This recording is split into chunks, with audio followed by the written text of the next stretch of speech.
All right, folks, China going rogue is going to hurt them much more than us. And that's the subject of the riff. The long and short of the U.S.-China fisticuffs is that no trade barriers are coming down and no new trade openings are popping up. China's gone rogue by putting export controls for rare earths and other commodities on the entire world. And of course, the U.S. has got to punch back. Scott Bessent is right.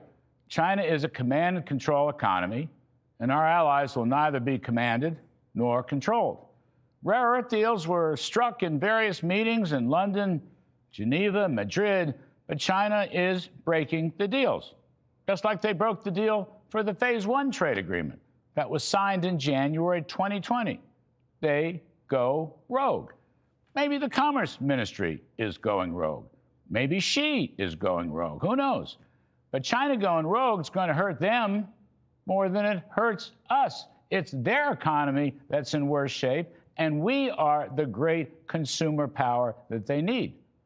Now, China surely losing friends if they had any to begin with. Australia is furious at China, Japan, the EU, and of course the US. Mr. Trump will slap a huge tariff on November 1st unless China relents. The US must punch back. I still think it could be that China's throwing a temper tantrum because they've been so badly beaten in the Middle East with President Trump's historic peace deal and the destruction of China-backed Iran. Another defeat may be looming as Mr. Trump focuses on ending the Russia-Ukraine war. China's backing the wrong horse there, too.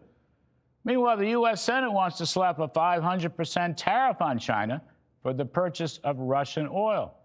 100% will do just fine. Once again, China backing the wrong horse. Chinese trade petulant is bigger than rare earths. They and their BRIC allies have been buying enormous quantities of gold over the past 10 or more years, while they have reduced their U.S. Treasury dollar bond holdings by nearly 50%. What are they doing? Well, they're working overtime to diminish the world reserve currency status of the U.S. dollar. So here's President Trump's response to that one. Take a listen. I like the dollar. I'm very strong on the dollar. And anybody who wants to deal in dollars, they have an advantage over people that aren't. But for the most part, we're keeping it that way, like BRICS. I told anybody who wants to be in BRICS, that's fine, but we're going to put tariffs on your nation. Everybody dropped out. They're all dropping out of BRICS. BRICS was an attack on the dollar. Pure and simple. Mr. Trump is right. BRICS and China, an attack on the dollar. So the wisest course now would be a meeting at the APEC conference in South Korea between Mr. Xi and Mr. Trump. Perhaps then we can get back to lowering trade barriers and even promoting prosperity.